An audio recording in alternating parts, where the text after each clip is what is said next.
저 물 한 입만 먹겠습니다. 네, 오늘은 매월 마지막 주로 드리는 찬양 집회 시간입니다. 그 말은 뭐냐면요, 메시지가 짧을 거라는 복된 소식. 네, 그렇습니다. 오늘은 무의미가 유의미가 될 때라는 내용으로 좀 나눔을 해보려고 해요.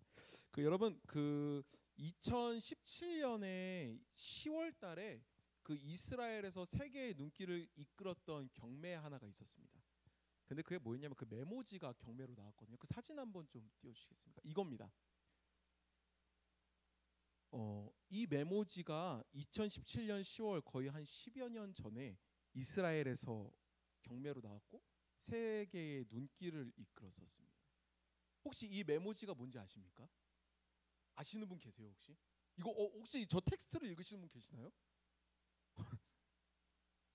오, 네, 스포가 됐네요. 네, 그냥 말씀드리겠습니다. 이 메모지에는 사실 이거 말고 한 장이 더 있었는데요. 그게 뭐냐면 이제 행복한 삶의 비결이라는 내용이 담겨져 있습니다. 그래서 이 메모지 낙찰가가 180만 달러래요. 근데 이제 한화 20억 정도 메모지 한 장에. 이 콘티는 얼마일까? 네. 한번 근데 이제 요 내용이 뭔가 하니까 뜻이 있는 곳에 길이 있다.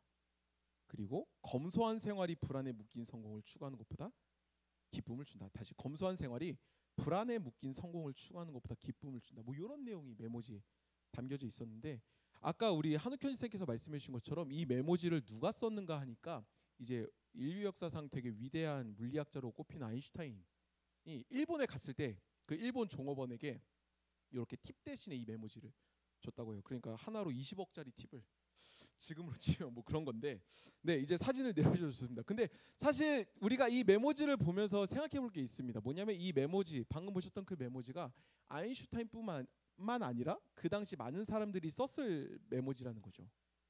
근데 다른 사람들이 썼을 때 그 메모지가 과연 20억이었을까? 뭐 다른 예를 들어보자면 제가 저 메모지에 찬양 콘티 리스트를 썼으면은 그 메모지가 20억 할까?라는 물음표를 살짝 던져봅니다. 아마 그러지 못할 겁니다. 근데 이 일을 통해서 아인슈타인이 저 메모지에 행복한 삶의 비결이라는 메모를 했는데 그게 20억에 낙찰되었다. 이 사건을 통해서 저는 생각해 볼 두 가지 포인트가 있었습니다. 뭐냐면 이런 거였어요. 가치 없는 물건을 가치 있는 물건으로 바꿀 수 있는 방법이 있다면 뭘까? 다시요. 가치 없는 물건을 가치 있는 물건으로 바꿀 수 있는 방법이 있다면 무엇일까? 라고 했을 때 저는 그 답이 이 메모지를 보면서 떠올랐어요. 이거죠. 가치 없는 물건에 중요한 의미가 담길 때 그 물건은 가치 있는 물건으로 바뀌죠. 뭐 예를 들면 이런 거죠.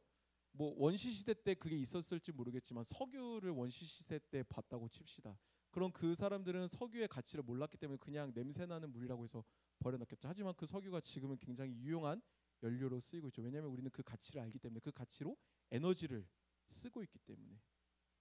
이런 거와 마찬가지로 가치 없는 어떤 것에 중요한 의미가 담기면은 그 가치 없는 것은 가치 있는 것으로 변화되어집니다.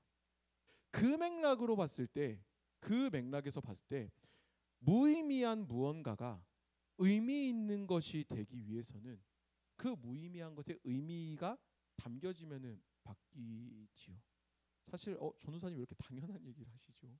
라고 생각하실 수도 있을 것 같아요. 근데 사실 이 사실이 그냥 어떤 물건, 어떤 뭐 something에 이렇게 되는 것이 아니라 우리 인생에서도 그리고 우리 신앙에서도 이러한 패턴은 동일한 게 아닌가? 라는 묵상이 좀 되더라고요. 뭐 이런 거겠죠. 죄인이었던 우리의 인생이 의미가 있는 이유는 무엇일까요? 우리가 어떤 노력을 해서 무엇을 성취했기 때문에, 우리가 무엇을 가졌기 때문에 아닐 겁니다. 죄인이었던 우리의 인생이 의미 있어지는 이유는 예수라는 그 의미가 죄인이라는 우리 가운데 찾아왔기 때문일 겁니다. 그리고요, 우리 삶에 찾아온 고통이 의미가 있는 이유가 있다면, 의미 있어지는 이유가 있다면 고통 가운데 하나님이 찾아오시기 때문에가 되겠죠. 그리고 우리 삶의 어두움이 의미 있어지는 이유는 그 어두움을 배경으로 빛이신 주님이 찾아오시기 때문에 그 어둠이 더 의미가 있어지는 게 아닐까요? 그렇기 때문에 지금 우리의 인생은, 지금 우리의 눈물과 고통과 지금 우리 안에 있는 그 어두움은 결코 의미 없는 것이라 할 수 없을 겁니다. 의미가 있다는 말이죠.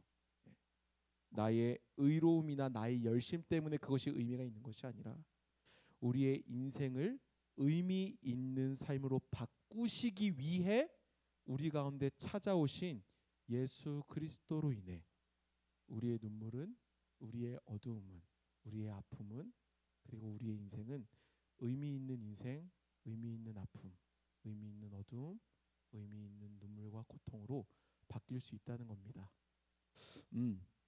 의미 있는 인생으로 바뀐 우리를 통해 하나님은 역사를 이루어 가실 겁니다. 아마 여러분들도 아시겠지만 저에게도 하나님 이게 도대체 뭐죠? 라고 물음을 던질 만한 상황들이 굉장히 많았었습니다. 아마 아시는 분들은 아시겠지만요. 제가 겪었었던, 예전에 청년 때 겪었었던 공황장애가 있었고요. 그리고 저희 어머니의 암이 있었고요. 또 저희 할머니의 치매가 있었고요. 저희 아버지의 사업 실패가 있었고요. 뭐 기타 뭐 여러 다들 인생에 이런 고통 하나씩 있으시잖아요. 예. 근데 이 인생이 무의미하지 않으면, 그리고 그 고통들과 그 눈물들과 그 어떤 통곡과 그 시련이 의미가 없지 않으면 그 시간 속에 함께 하고 계신, 그 시간으로 찾아오신 주님이 계시기 때문이리라 저는 믿습니다. 그 주님이 무의미를 의미로 바꾸심으로, 약함을 강함으로 바꾸심으로 당신의 영광을, 당신의 사랑을, 당신의 자비를 이 땅 가운데 보이시죠. 그렇게 주님의 일하심 속에 우리를 초대하셔서 하나님의 나라를 이루시고 복음을 전하게 하시는 분, 그게 바로 우리가 예배하고 우리와 함께 하시는, 그리고 우리에게 찾아오시는 하나님이십니다. 그리고 그 하나님은 우리에게 말씀하시죠. 그렇게 그 사랑을 살아내라고, 그리고 그렇게 그 사랑을 살아냄으로 드러내라고, 그리고 그 사랑을 흘려보내라고. 사랑하는 다드림교회 성도 여러분, 그 삶을 기억하는 우리가 되길 원합니다. 이 사실을 기억하길 원합니다. 지금 우리의 인생은 의미 없지 않습니다. 지금 우리가 겪는 고통과 어둠과 눈물은 의미 없지 않습니다. 왜냐하면 우리 가운데 찾아오신 주님이 지금도 우리와 함께 하시기 때문입니다. 이 사실을 기억하고는, 그래서 이 사실을 삶으로 살아내는, 그렇게 이 땅 가운데 이 시대와 이 세대와 여러분들의 삶의 자리 가운데에 하나님이라는 그 의미를 전하는 우리 한 사람 한 사람이 되기를 주님의 이름으로 축복합니다. 여러분, 이 시간 우리가 같이 이 찬양 좀 같이